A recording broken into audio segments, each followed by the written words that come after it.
5:15 a.m. Your phone buzzes before your alarm does. You silence the alarm you set anyway. You didn't need it. Hasn't needed it in 14 months. You get up like you still do. Coffee, boots. You drive across town to a warehouse loading dock in the cold. The sky still black at the edges.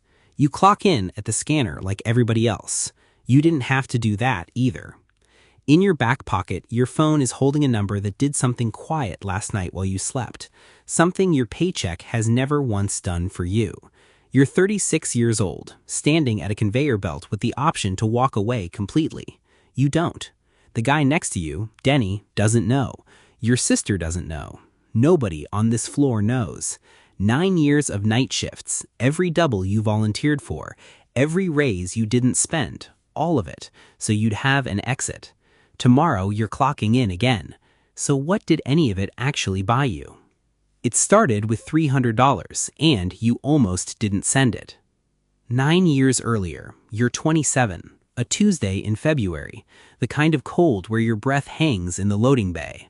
Your sister Renee is on her lunch break in the break room, eating from a plastic container, the same brand every day because it's on sale. She's 4 years older, she trained you when you got hired. She's the one who tells you when a forklift's about to clip you. You're not trying to start anything, you're just filling the 15 minutes before the belt starts again. You ask her if she's ever thought about doing something else. She doesn't look up from her food. Where would I go? That's it. No follow-up.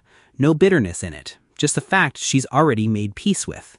You look down at your own hands wrapped around a coffee that's already gone lukewarm. 4 hours later, you're standing in a Save-A-Lot parking lot, sitting in your car with the engine off, doing math on your phone. Rent, phone bill, the loan on the car you're still paying down. $2,100. That's what's in checking. It'll drift up a little after payday, drift back down by the 15th, land in roughly the same place it always does. You've watched that number breathe in and out for 3 years without ever actually growing. You sit there with the parking lot lights buzzing above you, and you think, 9 more Tuesdays like today. You start the car. Saturday, you're not scheduled. You search one question you've never typed before. How do regular people actually build money? You tell yourself 10 minutes. It's 2 hours later and your coffee's cold in the mug. The answer, when you finally get to it, is almost insultingly plain. Buy small pieces of good companies. Don't sell them. Let time do something you can't do on your own.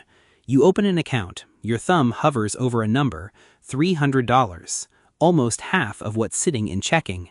Every excuse shows up at once. What if the car needs brakes? What if Renee needs help with something? What if you need this by Friday? Every excuse sounds completely reasonable. That's exactly the problem with them. You think about the parking lot lights buzzing over your head an hour ago. You press confirm. Nothing happens. No sound, no message telling you that mattered. Just a smaller number in checking and a new, smaller number somewhere else. Monday, you're back at the scanner. You didn't do it to get rich. You did it because for the first time you could actually see where the belt ended instead of just trusting it kept going. 28. $100 pulled out before every paycheck lands, gone before you can talk yourself out of it. You check the account on breaks, in the car before your shift, sometimes at 2 in the morning when you can't sleep. It always looks roughly the same. 29. 2 years in, $3,100, and only about $2,600 of that ever came out of your pocket. 2 years of the store brand instead of name brand. 2 years of telling Renee, maybe next month, about the trip she keeps mentioning. For $500 of actual growth. Your thumb sits on the button that would stop the automatic transfer.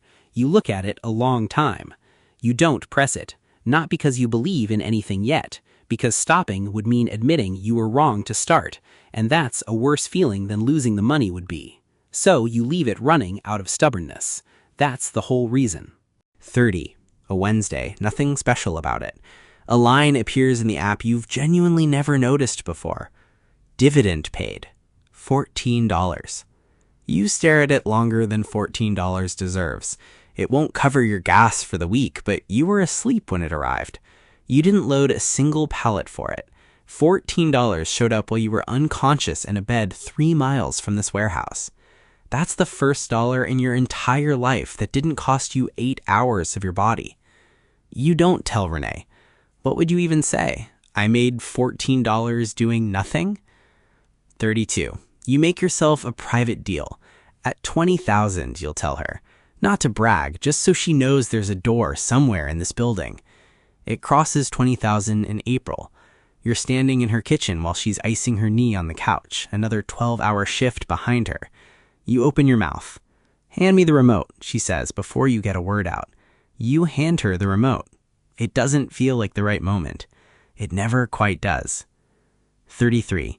The market drops for 6 straight weeks. You lose $11,000 on paper.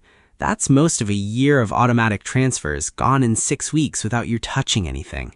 You're at the scanner with your thumb literally on the button to pause your contributions. It would be so reasonable, nobody would blame you. You don't press it, not because you're brave, because 6 years of quarters can't just be for nothing. The transfer runs again on Friday like it doesn't know what happened. It doesn't check the news, it doesn't ask how you're sleeping, it just buys. 35. Renee gets laid off. The plant cuts second shift.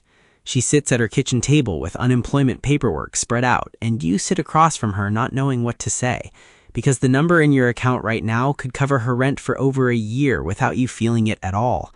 And you don't tell her that either. You just say you'll help however she needs. She says she'll figure it out. She always does. 36. A Thursday night, 11 o'clock. You're not even trying to check anything.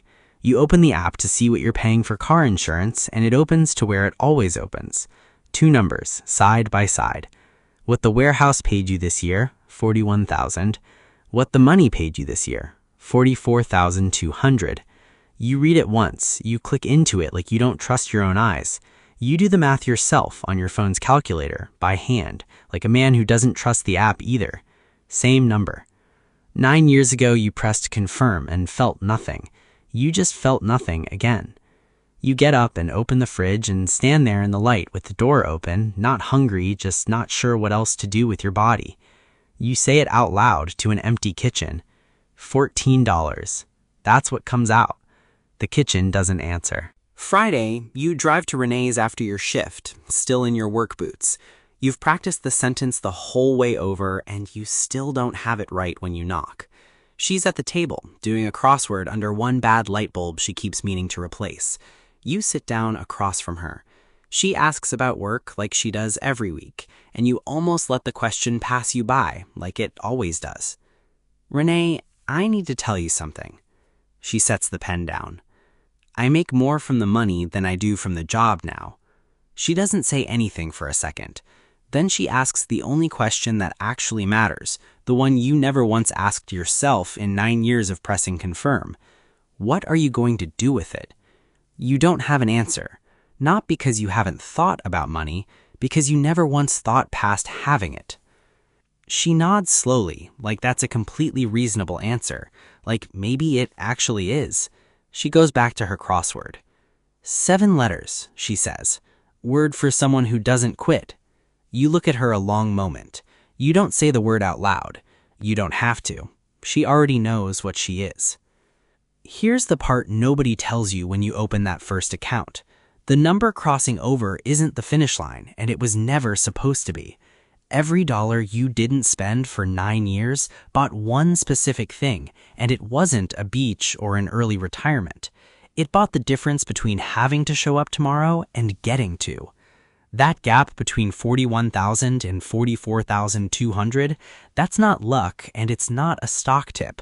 That's compounding, quietly doing in your sleep what 9 years of overtime never could, because money that isn't spent keeps working after you've clocked out. Most people wait for the number to feel big enough to matter. It never announces itself. It just crosses over on a random Thursday while you're checking your insurance bill. You still clock in Friday morning. Denny doesn't know. Renee knows now, and she didn't ask you for anything. She asked what you were going to do with it, which might be the only question that was ever actually worth answering. If you're the type of person who wants to understand what your money is actually capable of before you've got $14 showing up in your sleep, stick around. This channel exists for exactly that Thursday night.